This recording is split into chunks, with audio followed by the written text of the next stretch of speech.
বিশ্বব্যাপী বাড়ছে হালাল পণ্যের চাহিদা, যার উপর ভর করে হালাল অর্থনীতির আকার দাঁড়িয়েছে ৮ ট্রিলিয়ন বা ৮ লাখ কোটি ডলারে। ২০৩০ সাল নাগাদ যা পৌঁছতে পারে ১২ ট্রিলিয়ন ডলারে। এমন তথ্য উঠে এসেছে তুরস্কের ইস্তাম্বুলে আয়োজিত ওয়ার্ল্ড হালাল সামিটের। ডেস্ক রিপোর্টে বিস্তারিত। Double million offer, Walton fridge কিনে পেতে পারেন ২০ লক্ষ টাকা, রয়েছে কোটি কোটি টাকার নিশ্চিত উপহার। দুনিয়াব্যাপী বৃদ্ধি পাচ্ছে হালাল পণ্যের বাজার, যার মধ্যে রয়েছে খাদ্য, পানীয়, ঔষধ, চিকিৎসা, স্বাস্থ্য প্রসাধনী, ভ্রমণ ও পর্যটন সহ বিভিন্ন শিল্পপণ্য ও পরিষেবা।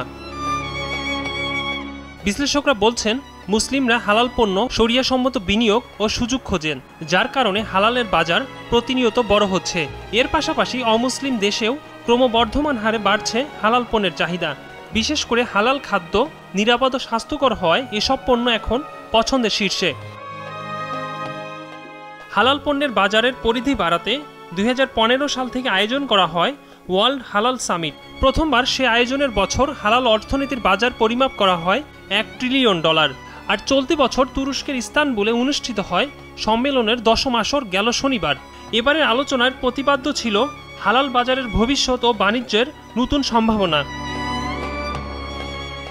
এবারের ওয়ার্ল্ড হালাল সামিটের সমন্বয়কারী আইলিন সেঙ্গুলি জানান, ১ দশক পর হালাল অর্থনীতির আকার দাঁড়িয়েছে ৮ ট্রিলিয়ন ডলার, যা সামনের দিনে আরও বাড়বে।